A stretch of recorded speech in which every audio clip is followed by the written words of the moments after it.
Welcome, everyone, again for another episode of Kanan's Cadence, the show where I talk about my interests, hobbies, and experiences at my pace and with my own rhythm. Not bad for a line that I came up with just earlier today at the time of the recording. We'll see how long that sticks. But anyway, yeah, we're at episode 7.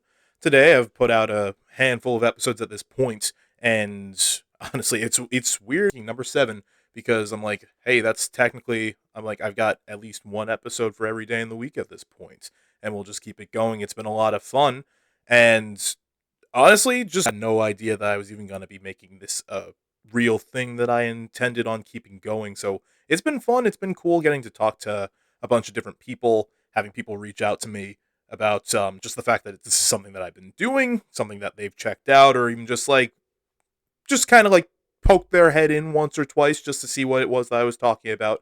And I really do appreciate the interest, just as I've said however many times in the past, and I'm sure I'll continue to say a bunch of times going forward.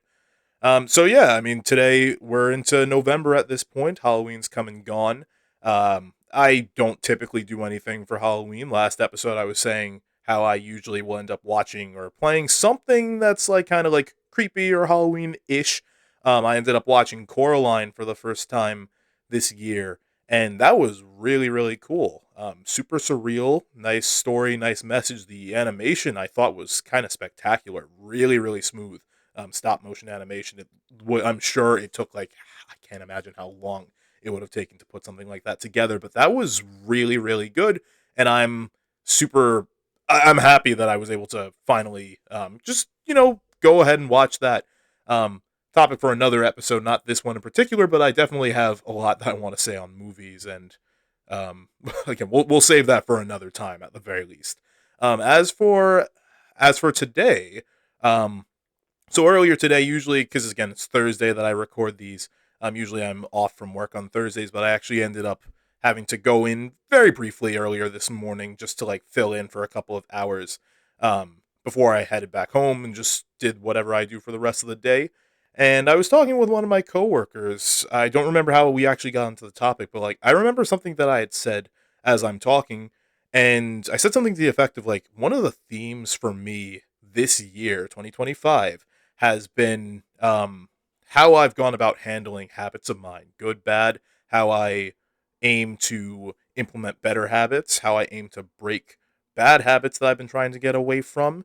And when I started to think about it, I'm like, wow, I have a lot of stuff that I can say on that and a lot of stuff that I want to say on that. Like I said, it's really been like the basis of this year for me as we're approaching the end of the year. And I look back on like everything that I've done, like most of what I've done this year has had to do with just the idea of forming good habits to set myself up for the future and breaking away from habits that just don't serve me in any type of good way at this point, whether they're ones that have been with me for years, if it's just been a few weeks, maybe a few months or something like that, what I can do to further just further myself along my life path wherever it is that I'm going without having to continue staying rooted where I was in the past with these habits that just don't need to be with me anymore and all that type of stuff. So that's what I wanted to talk about today. It's kind of different than the types of things that I've spoken about the last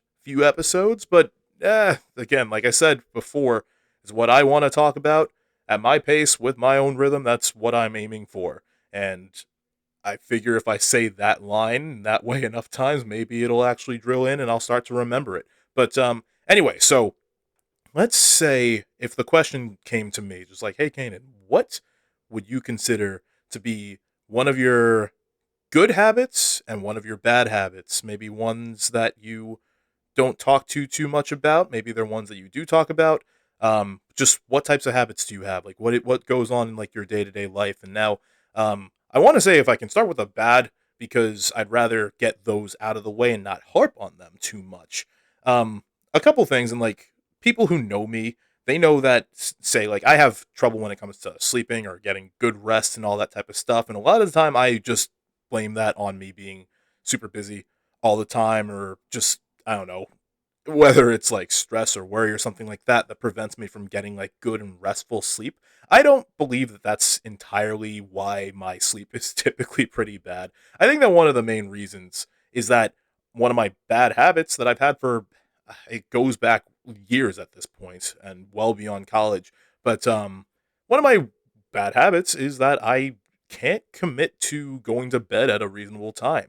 I've been better at committing to getting up at a consistent time in the morning, but when it comes to actually going to sleep, there are a bunch of things that I've kind of just, I don't know, like things that have kind of gripped me to the idea that it's better for me to stay up late even when I have nothing good that's going to come out of staying up late. And when I know that that's the case, is the other thing.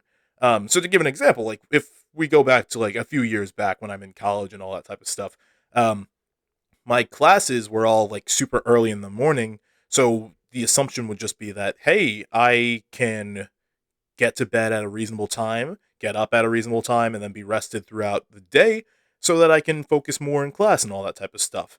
Never the case, because of course, also while I'm in college, I'm just like, well, my classes are early, but night's the only time that I get to like really hang out with my friends and all that type of stuff, even though we're all going into class early, we would all stay up late. And I'm sure I'm not the only one. I definitely wasn't the only one, and I'm not going to be the only one now.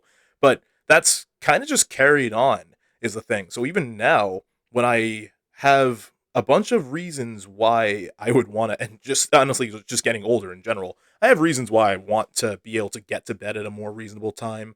Reasonable for me is going to be, I want to say like no later than like maybe 11 p.m. And that's kind of pushing it depending on the night, depending on what I got to do in the morning at that. But usually, if I am going to bed, I'm not expecting to get like 8 or 9 hours of sleep. I can function very, very well off of like 7 to 8. And for me, like that sometimes can just be a little, that can be a little too much rest. I do think that that's a possibility as well. But even still, I can't convince myself that, hey, let me make sure to shut everything down before 11 o'clock and make sure that I'm getting myself off to sleep by that time. No, I'm always just like, no, but like, I gotta stay up late because this reason, that reason. I'm never doing anything important at that time. I like playing my video games, but I don't play video games that late anymore. Unless I'm like really, really into a game, or if I'm playing with friends, that's a different story. But like if it's just me, I have no reason to be staying up that late anymore. Like I just don't. It doesn't really do me any good. So that's a bad habit that I would say is like one that's been with me for a long time, and I'm gonna try to work at that. But how about if I take it the other direction? Like, what's a good habit then? Because I especially again, like as I get older, I try to not harp on the bad at the very least without being able to emphasize the good too. So, what is a good habit that I've developed this year? And it's something that I actually do pat myself on the back for because it was something I never considered, even going back years. I've made it a point, with just a couple of exceptions scattered throughout the year, but I've made it a point since February, I think, to read at least a handful of chapters in some sort of book every single day. Again, like just a few exceptions where I wasn't able to, or it was too late and I was too tired to be able to focus on the book or something like that. But since February, I've been making a point to just read. And I have a lot of books that I've been purchasing, ones that are on my watch list and all that type of stuff, ones that I've borrowed from friends that I've gone through. And that for me, again, like it kind of hits close to home just because when I was in like just school in general, elementary school, all the way through the end of college, some of my least favorite things to do in school were reading assignments because I hated being assigned pages and chapters. I'm already a slow reader. I'm still a slow reader. Um, I always felt kind of inadequate when I was in school, and everyone would completely take in what it was that they had read, even if it was only across like a stretch of like 10, 15 minutes worth of reading. And yet I'm still struggling to get beyond like the first couple of pages while internalizing the stuff that's going on, whether it's fiction, nonfiction, any type of book. I can't read quickly. So I hated reading assignments, and for a while that led me to convince myself that I just hated reading. But that wasn't the case. That actually just didn't end up being true.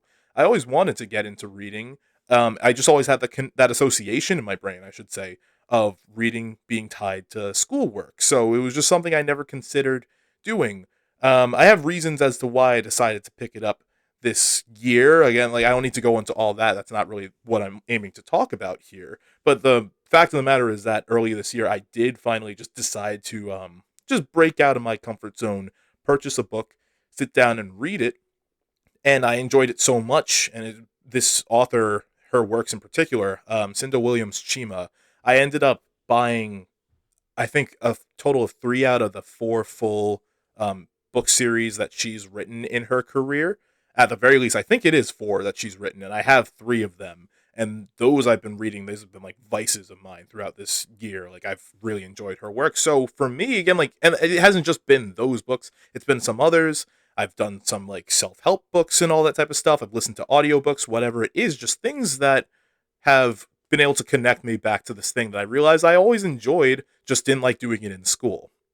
So, while on the topic of that, actually, one of the books that I ended up reading, I like there are a couple other things that I'll come back to, but one of the books I ended up reading this year while I'm on that topic was the book is Atomic Habits by James Clear.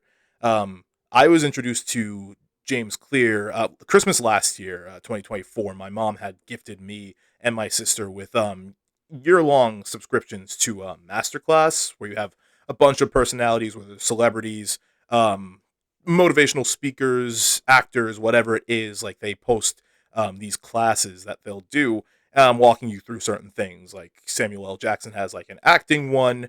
Oh man, Herbie Hancock. That's a guy. He has one on like improv and jazz and all that type of stuff. But then I saw that James Clear had one.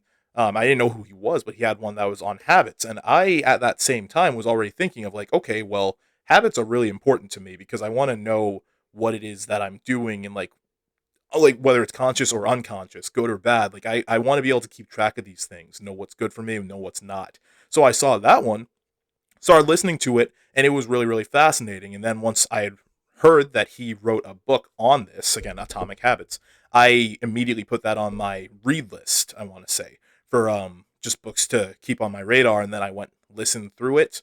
And that book, um, that book really, really helped me in a lot of ways. Um, he had several ideas in that book that just kind of stood out to me when he was talking about basically, if I can just like paraphrase his story from what I remember. When he was a kid, he was into baseball, and he had while he was playing baseball one day, he had suffered an injury, like a really bad like injury to his head and face, that was debilitating. I believe he was comatose. Again, like don't quote me. I don't. It's been a little bit, but I think he was comatose for a bit, and then he had to like really just like relearn these things. It seemed like his hopes of being like a professional baseball player were kind of marred at that point, unless he once he was well enough and like on the road to recovery, put in the work to make sure that he could get himself to a point where he didn't have to give up the things that he was aiming for.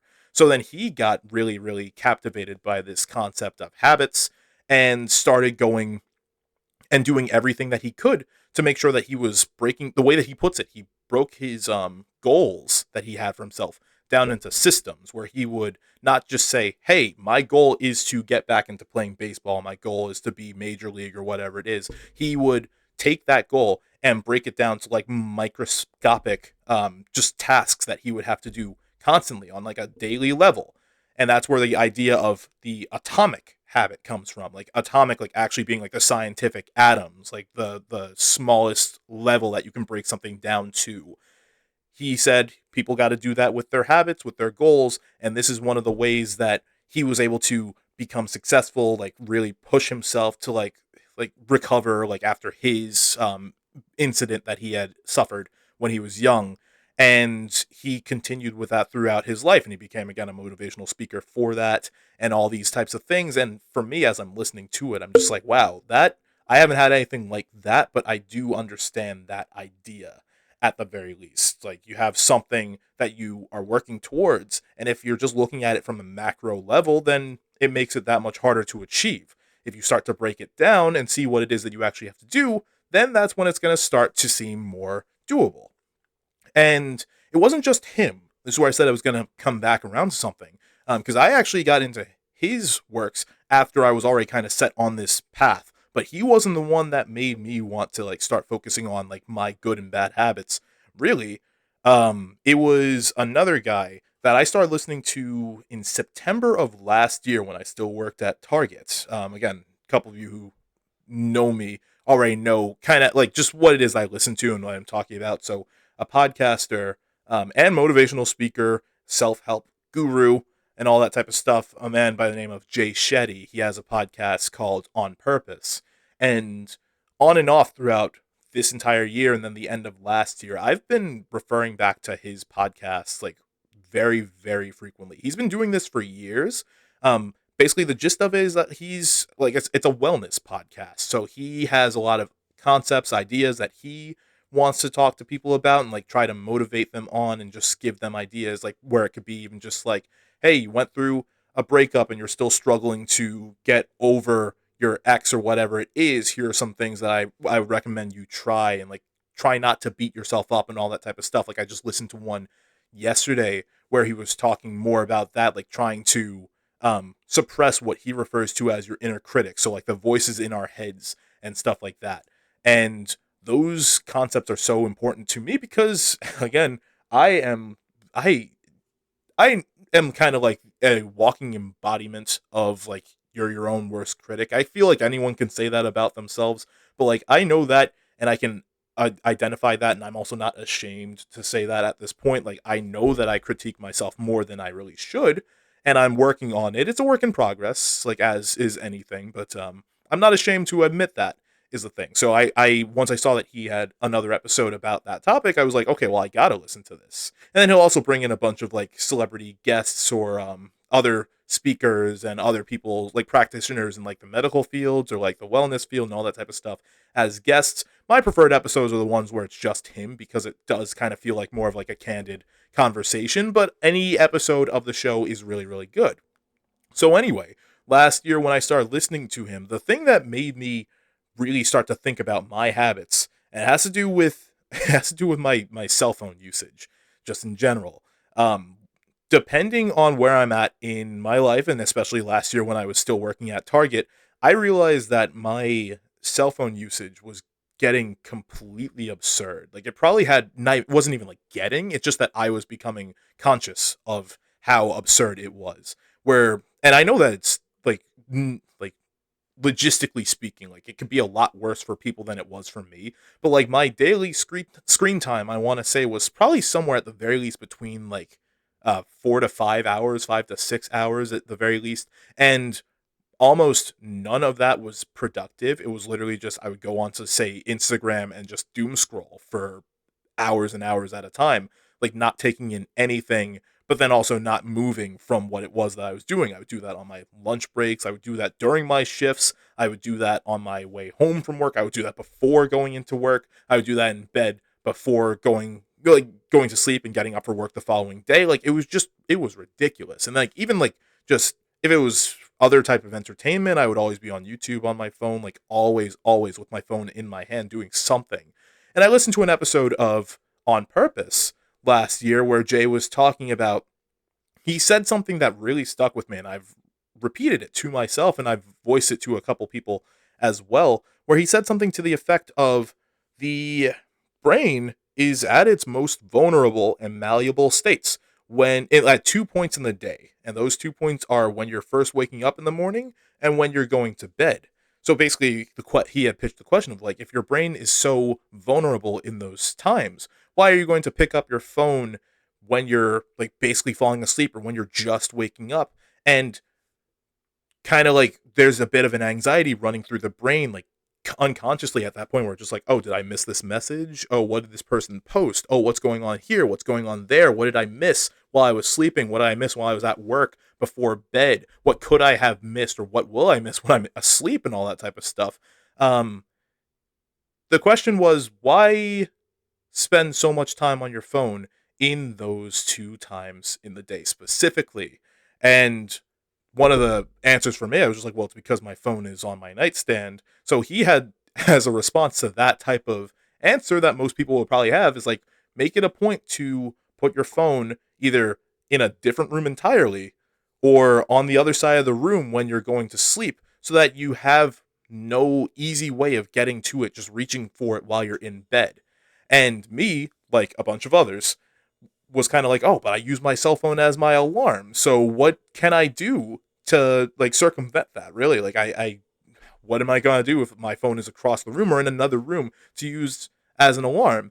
And again, almost as though he was answering that directly to me is what it felt like. Right after I started even voicing that, I'm just like, oh, but what about the alarm? He was just like, yeah, I mean, a lot of you will probably ask, like, hey, why use my phone as an alarm? What do I do? Buy an alarm clock. And I don't know why it just took him saying that, but I was just like, it's really that simple. And then it's once I started thinking about that, I'm just like, oh god, I really do spend too much time with my phone, don't I? To the point where like even just a $5 alarm clock that I could get actually anywhere was it didn't even cross my brain, like not even once. And for me, like it just became this thing where I was like, oh no, I am way too locked in with my phone. I do way too much with technology in general. I know that's like the kind of the way of the world right now, but like I don't have to be completely engrossed in technology all the time, nor do I want to be, because like it's so impersonal at that point. And I also just as I get older, I continue to just cherish my social interactions that I get to have when I get to be with my friends, or even if I'm not with my friends, if I get to talk to them on the phone rather than just sitting and texting them or all that type of stuff, because then you get that actual human to human like interaction and all that type of stuff. I value that a lot as I continue to grow up.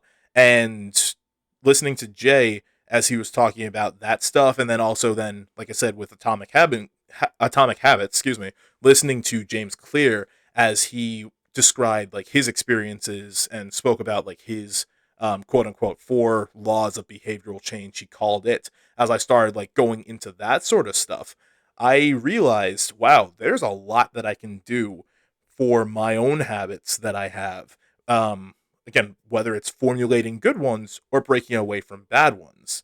And as far as that goes, again, I already spoke about good habits, my good habit of reading daily. Again, like that's been good for me, and it's been like eye opening for me in a lot of regards. And I'm just like, okay, well, I might still be a slow reader, but if I read X number of pages daily, then I'll still be able to complete this book within like this stretch of time. And it's great. And I read in the mornings now before I go into work, or if I'm not working, just like right after I get up, work out and shower, all that type of stuff, then I'm going to read for at least an hour usually. And that's been a lot of fun. One of the other good habits I developed this year that I just kind of glance over is that I've started working out 3 times a week at the very least. Don't go to a gym right now. I do my workouts at home, but that's also a good incentive for me. One of the reasons I had stopped going to the gym was because I felt lazy a lot of the time and didn't want to drive to the gym, didn't want to get myself out of bed, didn't want to do this, didn't want to do that. So if my workouts are actually just being done in my bedroom with my workout mat and just following along with a video or something like that using dumbbells, whatever I'm doing, there's no excuse because it's so easy and so quick for me to just jump right into that. So that's what I do now. And again, like that, I've been feeling good. I've been able to like keep a better track on my weight and like keep my muscles toned and all that type of stuff. So again, like that's been good too. And then again, like for the bad habits, like I said, I try not to harp too much on them, but like again, I already spoke about like going to bed like at unreasonable times, but then there's also like a matter of spending a lot on like takeout and stuff like that. I try not to do that. I'm really, really grateful for my siblings for actually just further opening my eyes about like how beneficial it is to make my own food. Just get the groceries, make my own food, and I can make a lot of the same things that I would get at takeout places, but I can make them my way. And in a lot of ways, I can just make them better if I'm doing it by myself. So I've been doing a lot more of that over the last couple of years, this year especially. And so I'm getting better with that. And then the other thing that I've been trying to do, which just plays into the buying takeout thing, is just stop spending like crazy anyway. So if I'm getting more bang for my buck depending on what I'm getting grocery wise and where I shop, then that's going to cut down on the like long run what I spend on takeout and just other things anyway. Because again, my one of my main goals is to I want to move out of my home. I want to get into an apartment at some point and like set myself up. I want to move a couple states over maybe, Pennsylvania or Virginia, something like that, I have like my eyes on those two states. And so if I'm really focusing, this is something that both Jay Shetty and James Clear have spoken about in general.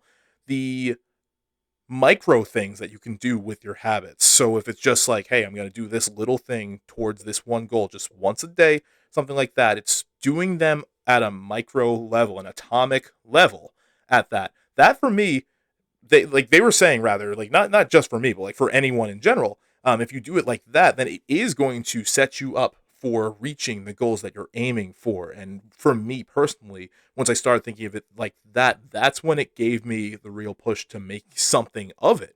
Because I can say any number of times, like, oh, I want to move out, I want to do this, I want to do that. But like, if I'm not actually putting any type of work into it, then it's going to be that much further off. Not saying it would never happen, but it'll take longer. And a lot of time it can seem daunting in my experience because it's like, okay, well, if I want to move out, but like I would need this money, I would have to have a job there, I would have to have this and that and all that type of stuff. So the idea of the number of things and like the scope of the things that I would have to do before the end goal, it would be so intimidating that it would cause me to not do anything. So rather than not doing anything, I decide, hey, let me just do this one thing. Let me put, I don't know, just a couple $100s away every month or something like that and just make sure that I don't touch that money. Let me make sure that I get my groceries from Aldi so I can spend like $30 or less and have food for a week. Let me make sure that I do go to bed at 11 rather than 12 or 12:30 or something like that, or even 11:30. Sometimes 11 might even be pushing it. Just get myself up earlier and all that type of stuff and get myself into bed earlier. So these are things that have like really, really started to have heightened meaning for me as I've continued to just grow, I want to say. This year, especially because there have been a lot of changes to my life over the last, like, honestly, just a year. Like, a lot of changes. And for that reason, I can't just stay doing the exact same things that I've done before and expect that something's going to change. Again, like that right there is like the very definition of insanity. Like doing the same thing over and over tirelessly, expecting different results. If I'm not willing to make the changes, then those changes are just never, like the changes that I want are never going to actually come about. So that's kind of where I'm at with that sort of thing. And to before I wrap it up in just a second here, I can't recommend enough for anyone who is curious or anyone who just like has maybe even like a similar mindset as me when it comes to these types of things, or maybe you don't have a similar mindset, but you're still kind of curious. Um, Check out On Purpose with Jay Shetty. Check out Atomic Habits by James Clear. Like, make sure if you're even like remotely interested in those sorts of things, like please check those guys out because like they really, really do have a lot of like crazy good insights and like really, really motivational things that they've said and done and continue to do. That for me was enough to like really put me on a path forward when it comes to this sort of thing. Not trying to preach, is literally just it's a recommendation from me, and if you're interested, I would definitely recommend giving that a check out, either of them. So anyway, I'm gonna wrap it up here. Appreciate anyone for listening as always. It's been fun, and these types of things again, like my habits. This right here, this podcast itself is kind of playing into that habit of like trying to be more consistent too. The fact that I make it a point to record every week and upload every week and just keep it going. That right there is also a large part of like this whole like theme of habits that I've had this year. I wanna say. Anyway, I'm gonna call it there. Again, I appreciate you guys so much for checking it out. I will catch you in the next one, and we'll talk more then. Take care.